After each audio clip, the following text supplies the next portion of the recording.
Hey, everybody, it's Baxy. Thank you so much for listening to Baxy's Musical Podcast. If you like what you hear, be sure to subscribe to it, like it, share it with everyone you know. Even complete strangers like to hear new stuff from time to time. And if you get around to it, leave a big fat review of the show. That would be absolutely fantastic. Also, make sure you check out Instagram, TikTok, and Facebook for regular updates on what's coming up next on future episodes. There's also a ton of previous shows that you can catch up with, too. Either way, I appreciate you being here, and thanks again for listening to Baxy's Musical Podcast. It's Baxy's Musical Podcast. Resistance is useless.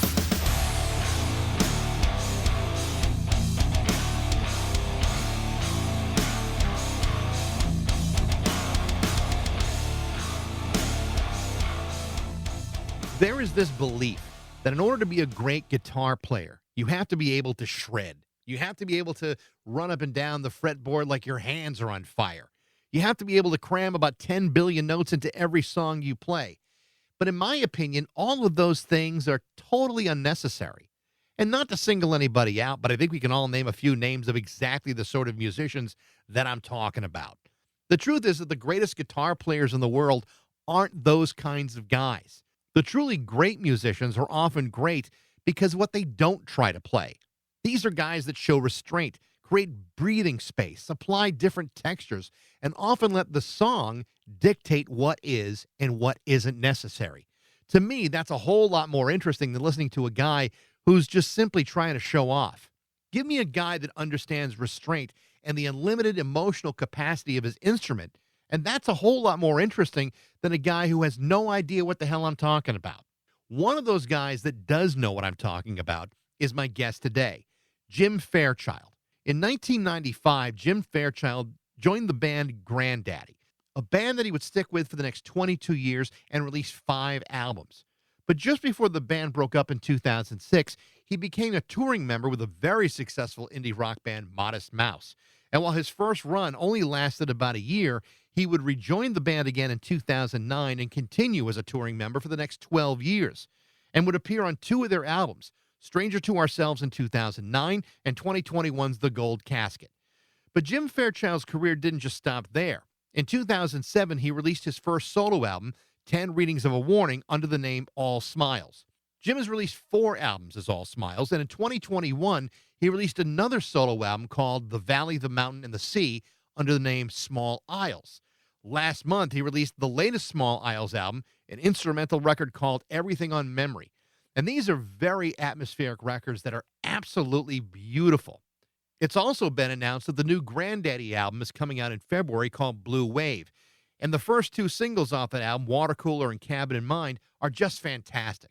More importantly, if you listen to what Jim Fairchild has recorded over the years, you begin to see a guy who understands that less can be more and that restraint can be incredibly powerful in creating mood and textures. And it's an amazing thing to listen to. But music has changed a lot over the years, not just in how it's recorded, but also how it's managed, both technologically and philosophically. But that hasn't prevented guys like Jim Fairchild from expanding what he does and how he approaches it. This is my conversation with guitarist Jim Fairchild on Baxy's Musical Podcast.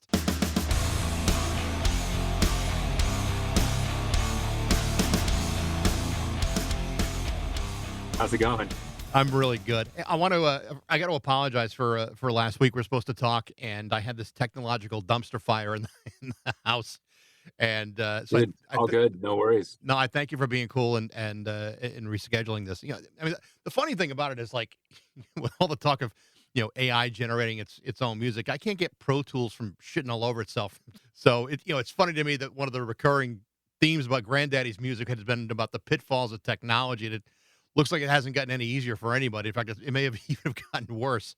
Yeah, I mean, maybe as we rely more and more on it, especially, you know what I mean? Like Yeah. if you still think it could exist without it, then maybe you're okay. I don't know. What's your feeling on the whole discussion about artificial intelligence and music? I mean, do you see that going anywhere? Do you see the hurting music, helping it? What's your take on that? I think that overall, like the AI discussion, it's super real and it's petrifying. I don't feel good about it. It's like I think we have to ask ourselves, it's a species question. Like, what do we want? Do we want to do nothing? Do we want to be brains in jars? I think for most people, the answer is yes. It's Yeah. fine. To me, that's profoundly fucking sad.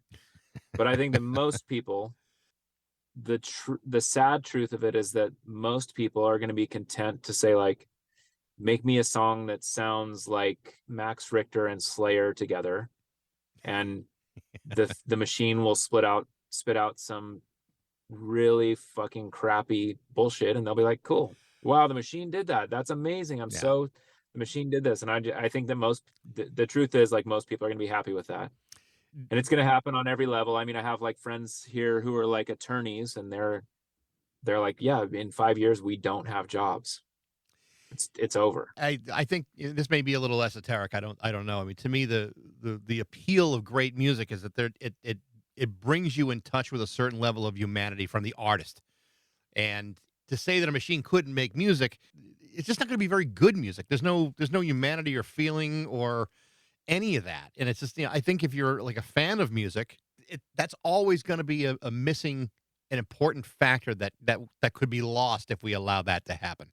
Yeah, I mean, I think Nick Cave said, I'm paraphrasing grossly, but I think that a lot of what we're listening to when we really relate to something is there's the distance between the human who created it and the place that they were aspiring to get to. Yeah. That's what we're hearing in the music that we listen to. And so, like, that's why he's magic, and that's why Max Richter and Slayer and, fucking Gene Clark are magic. I personally, like, I'm not interested in it. And I have a pretty grim view of it. Like, I think that all of these fucking dudes, like, did you read Ministry for the Future? I have not, no. It's amazing. I think that wealth and tech, like, I mean, here we go. I don't really even want to talk about this, but I don't think that tech gets us out of the problems that we're facing, because tech created, not tech like on a computer level. Some of it is that technology created every problem we're facing. We live in Eden. Like, we were born into a perfect place, and we are the species that has fucked it up. Period. So when you have like Musk or Bezos or whoever saying, like, we're gonna, like, tech's gonna get us out of this, it's like a couple of things. I think, like, whatever you cap it at, let's just say it's $100 million. It's like, okay, you guys, here's the option. You get to keep 100 million. The rest goes into, it gets tricky to figure out who the pot gets administered by and how it gets administered, but the rest goes into the pot from the commons, because all these dudes who are billionaires have taken it by stealing. AI is the same thing. It has stolen human effort, and it's concentrating all of that effort into, like, a range of, like, let's just say 20 people. It's all dudes, and they're like, fuck it, we're gonna take it all now. Yeah. And we're gonna make your lives easier. Well, and it's absolutely true. I mean, it's when you think about how music and even radio, where my background is, it really has gutted both of those industries. The way to survive in it are hardly the way it used to be. I think for musicians, it's now becoming even harder, because you got to have like a million streams to make a weekly paycheck, and it's like, at what point do you say there has to be another way of doing this, and there has to be a way where when AI and lawyers merge together and it winds up being nothing but copyright lawsuits all over the place, you're going to run into a lot of complication that I don't even think that the software engineers really truly understand. Even the architects of AI are saying, yeah, we don't know where this is going to go, and we don't think it's going to go very well. even they're saying it. Yeah, I mean, I don't have a favorable viewpoint of it. Yeah. I don't care, like, that it could make it easier for me to, like, download a synth that Brian Eno used. I'm not interested in it. I think it's bad for humanity. Just, like, straight up there. I don't like, I'm not equivocating on it. I think it's going to be super, super destructive. So let me ask you about some other stuff, and rather than focus on the doom and gloom of everything, there is a lot going on with you right now. You've released some of your own music. Granddaddy's about to release new music in February. A compilation came out this summer. The new album Blue Wave comes out in a couple of months. It's the first record from Grandaddy in about 7 years. What brought you guys back together for another run at this? Well, I mean, to be honest with you, there's no you guys. It's I mean, Jason and I are in touch all the time, and we are hatching plans all the time about Grandaddy, but like none of us had anything to do with the record besides Jason. It's a solo record, which I encouraged him to release as a Grandaddy record, actually. But It's funny you say that, because like if you go on the Grandaddy website or any of the articles that have been written about it, it says Jason and company. So it assumes that like all of you are involved in it. So it's really not that at all. no, yeah, which is fine. That like I think there's a possibility, and I love that record. I think he made a wonderful record. Yeah. I just like it. In full disclosure, like I don't have anything to do with it, and neither does anybody else in the band. But that's not sour grapes. Like he like played me an early version of the record and was talking about releasing it, as a new project and stuff. I was like, just do it as Grandaddy. Like, just make it easy on yourself and the fan, because ultimately, like, he is the creative voice of that thing 100%. So I think that maybe we go out and play some shows. Maybe it sort of broadens into a wider endeavor, whatever that might mean. I don't really know. Yeah. I mean, we Jason and I talk about Grandaddy more now than we have in probably 20 some years. So who knows what's going to happen. Yeah. I mean, you guys have, but he made a beautiful record. Yeah, no, the first two singles, Water Cooler and Going to the Cabin, are absolutely, I agree, they're totally beautiful songs. But it's interesting because, I mean, you guys, like you said, you've been involved in Grandaddy one way or another over the course of 22 years, and you've all been through a lot together. I mean, there's been breakups and reformations and the death of Kevin Garcia. I mean, that's a lot for anybody to go through, for any band, for any group of people to go through. And grief is not a linear, prospect. Everyone grieves at their own pace and in their own way. As you remain a band, or if the focus is to remain a band in some fashion, that can't really be the easiest thing to manage through. It must be somewhat delicate to move forward after all those things have happened over the years. It's a couple of things. I think it's delicate, but it's also reflexive. Like those relationships, the things that you experience doing something like that, maybe especially coming from a place like Modesto, where our objectives were like not really that clear, and then it was only to be great in whatever way we could be.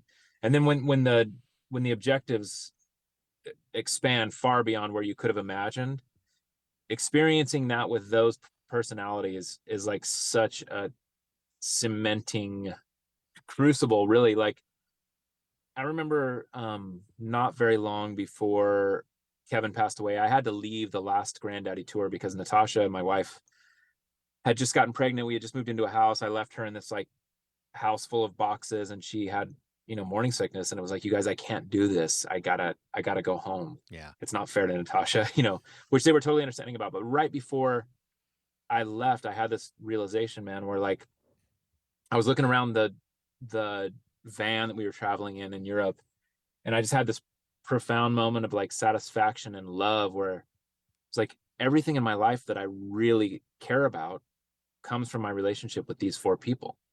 With the exception of my parents, like everything I have, my life, my wife, a life in music, all of it stems from what I have with these people. And so that reality makes it so that like, no matter what, whenever we get together, kind of even in theory, it's like, it's more powerful than almost anything, Yeah.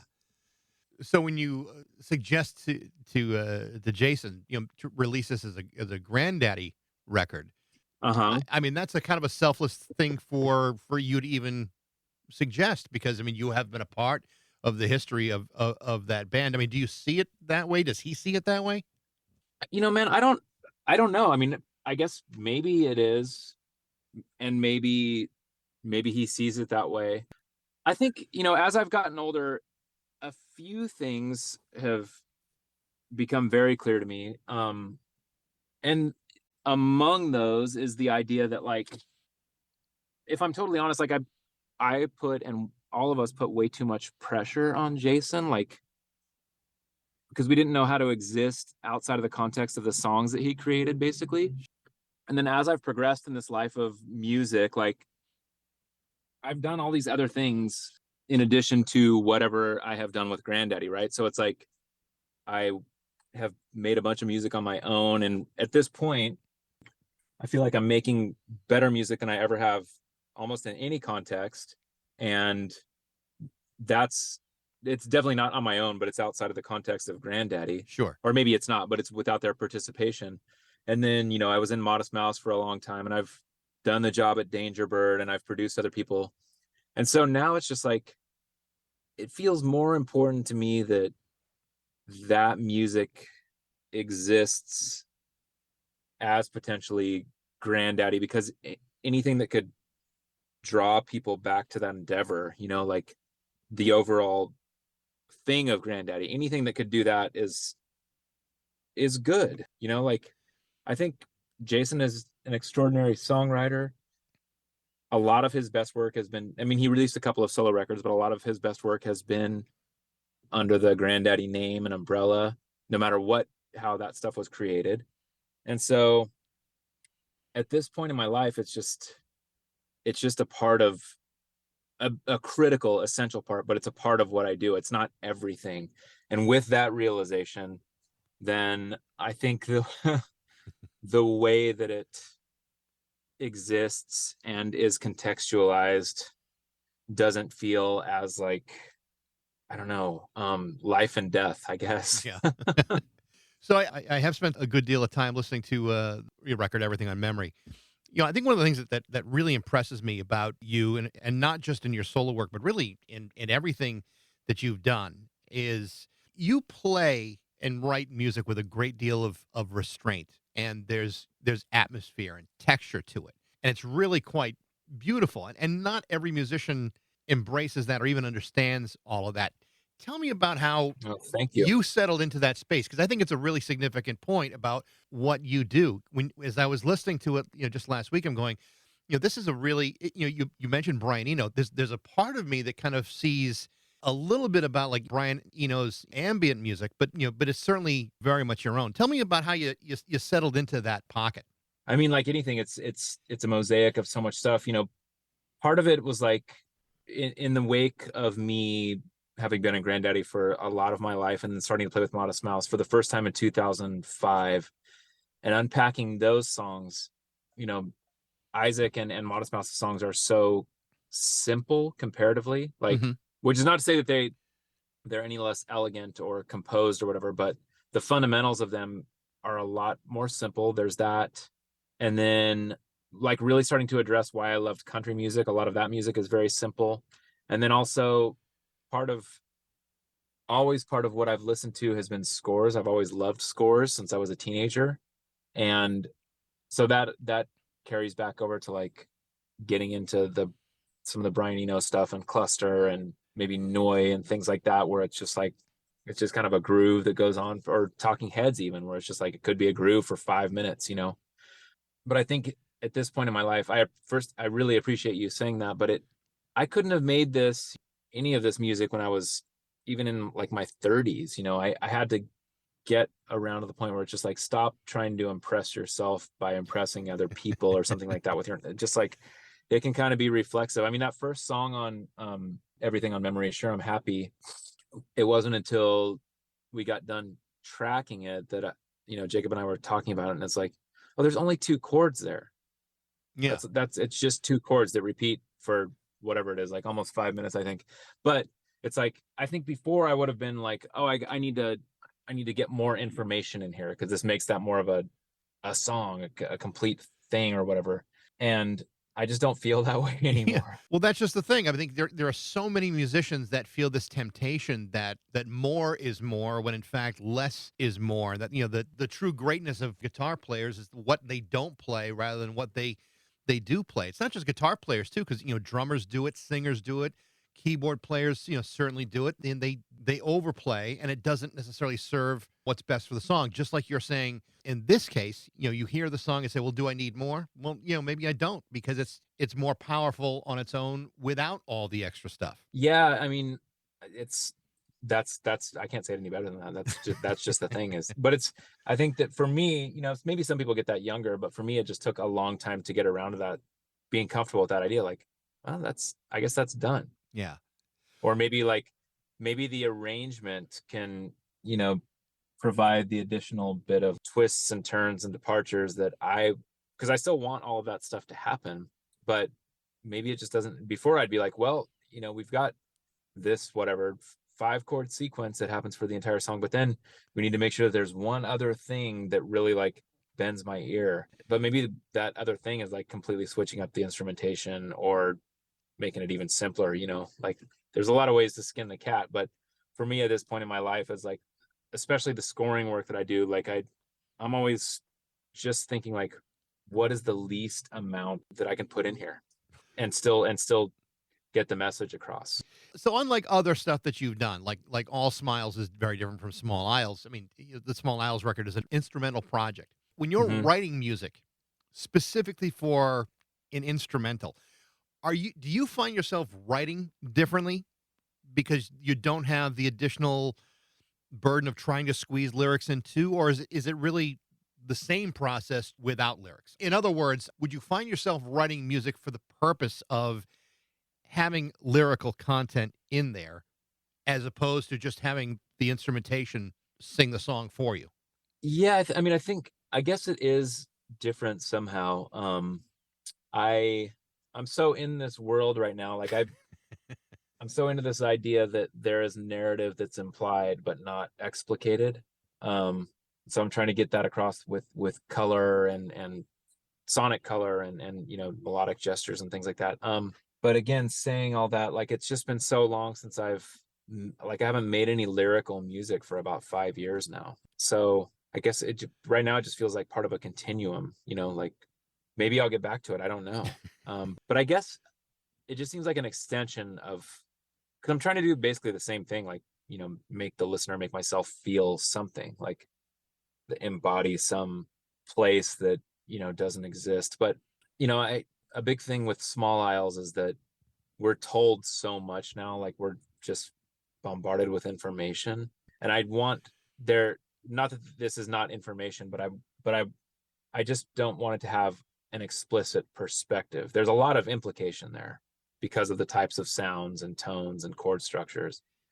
But I just don't want to be as explicit as giving people any words besides the song titles. I can see that, and I think that a lot of artists kind of go into these phases and go into these areas where it hasn't been completely tapped through, it hasn't been completed, and so to build these soundscapes, and I mean, there's tons of artists that have done the very same thing.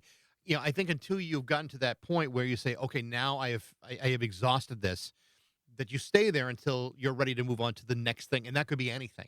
I don't know if you feel yourself kind of morphing into that in that way, or is it different for you? I guess the way that I could answer that most comfortably is like, as much as I've been in music for so long now, the most important part for me at this point, and like there's so many examples of this, successful examples. Pharrell would be one. Mm-hmm.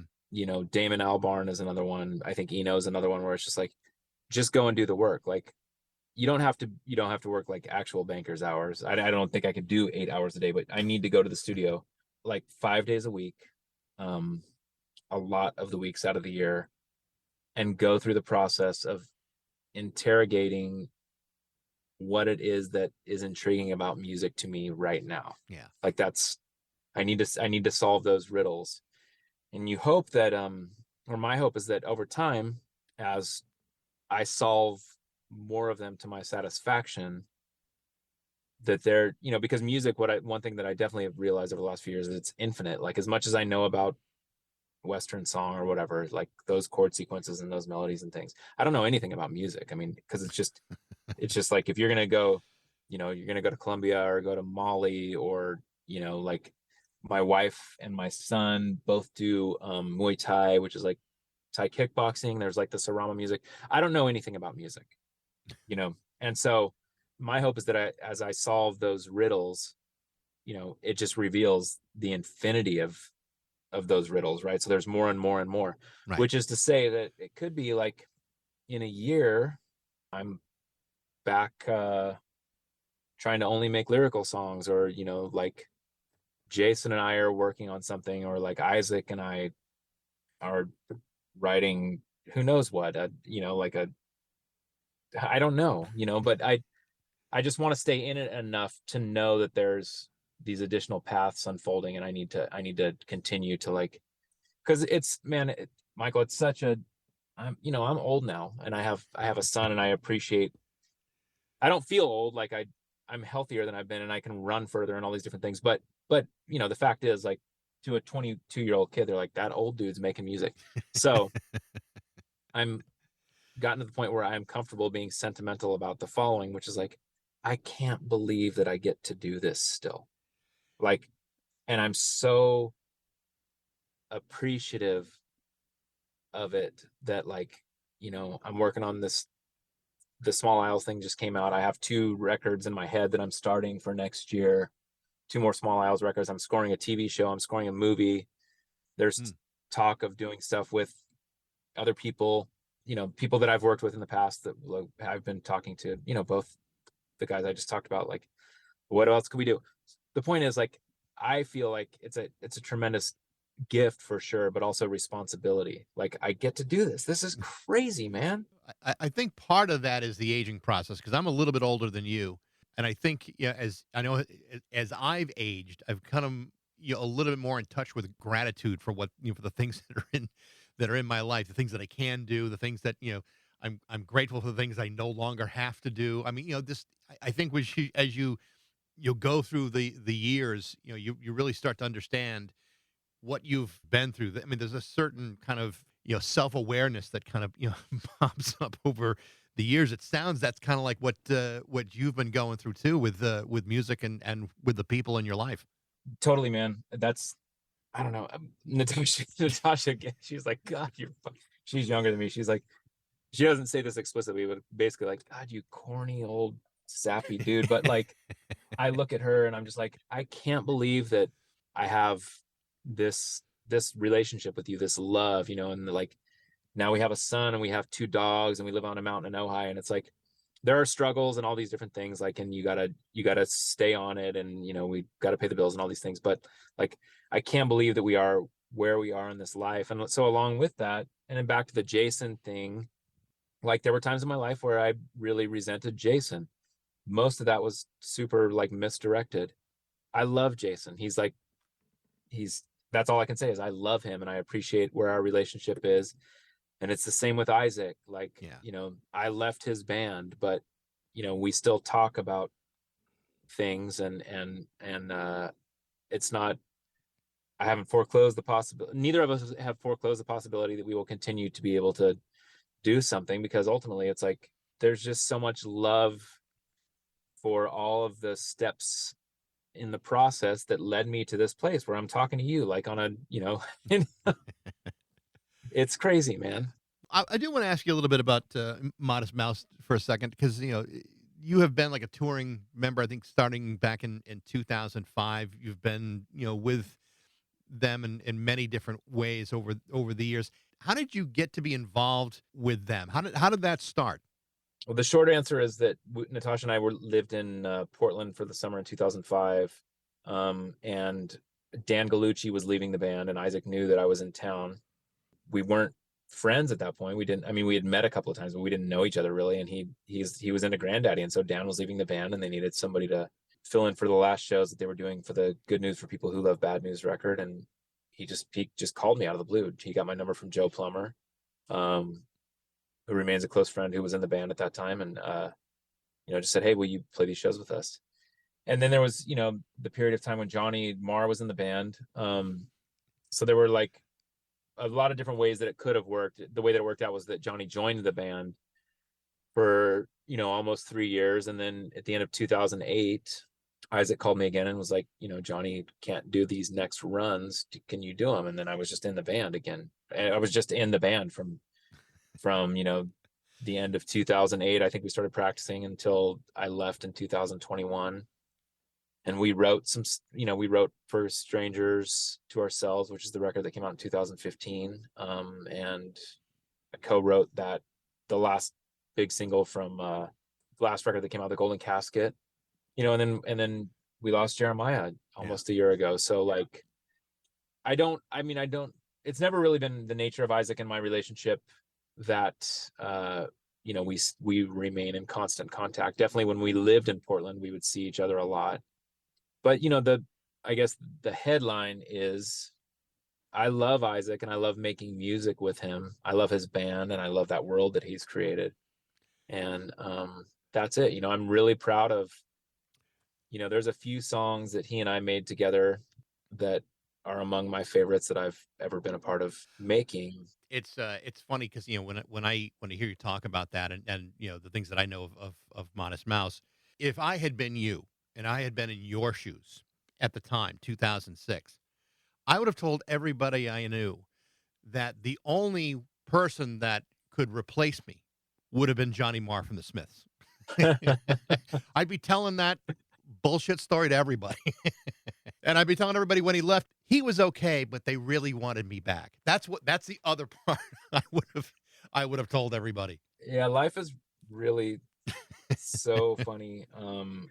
Because I saw Johnny right when the Smiths broke up. He was playing guitar for the Pretenders, and I was, I don't know, 13 or 14 or something like that, like a kid.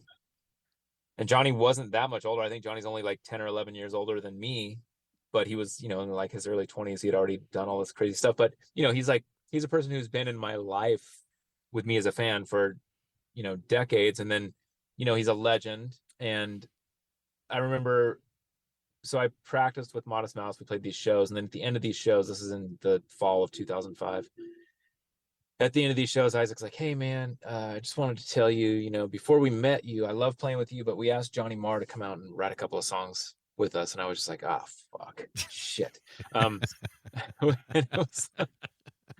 It's like, now I'm in competition with Johnny Marr. This is crazy.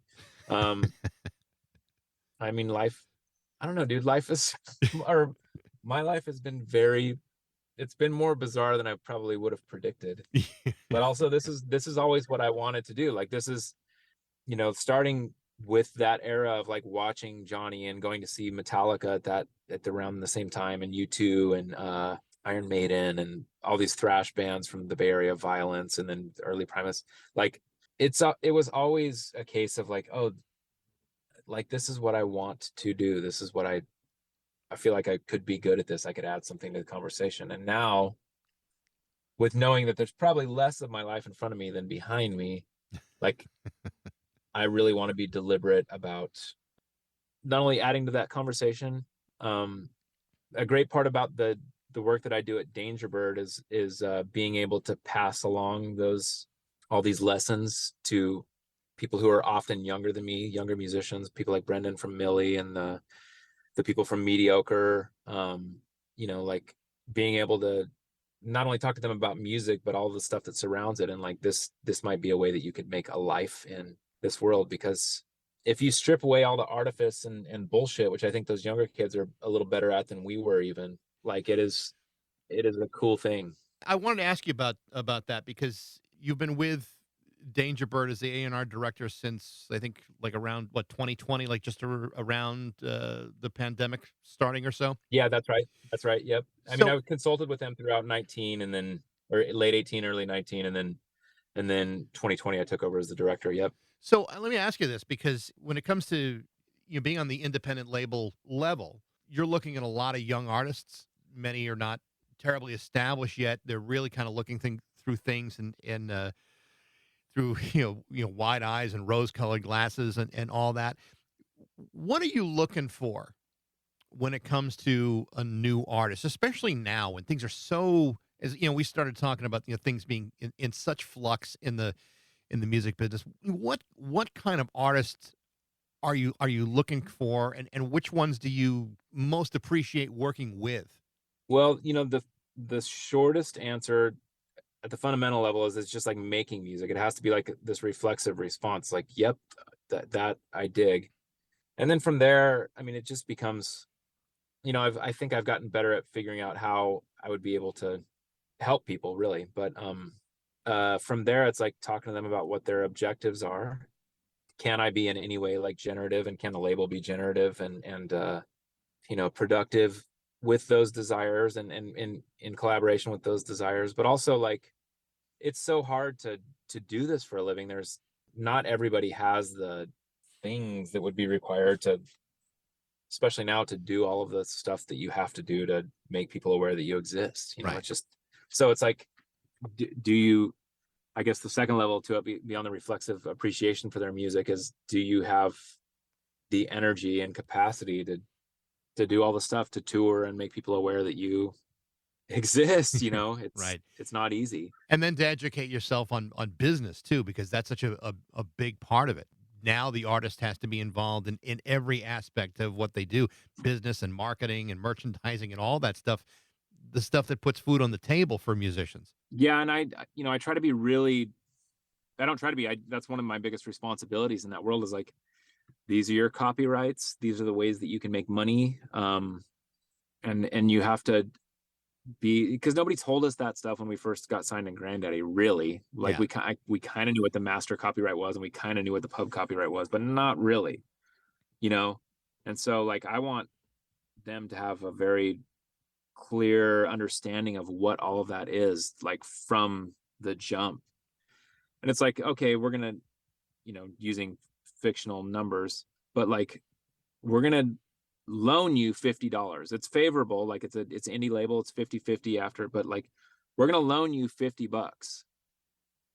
It's not, this is not a gift, you know what I mean? So you're responsible for this, and we're happy to do it, and like, nobody's gonna chase you for it if you don't get it back, but this is real money and you're responsible for it. So, take their resources, right? Like, what are you going to do with those resources? And let's choose the allocation of those responsibly, in a way that's going to actually, like, because whatever it is, to say somebody is like, well, you got to have high dollar videos, and it's like, well, let's think about this for a second. Like, maybe you're not the right person to have that, because like, your type of music only gets this many maximum.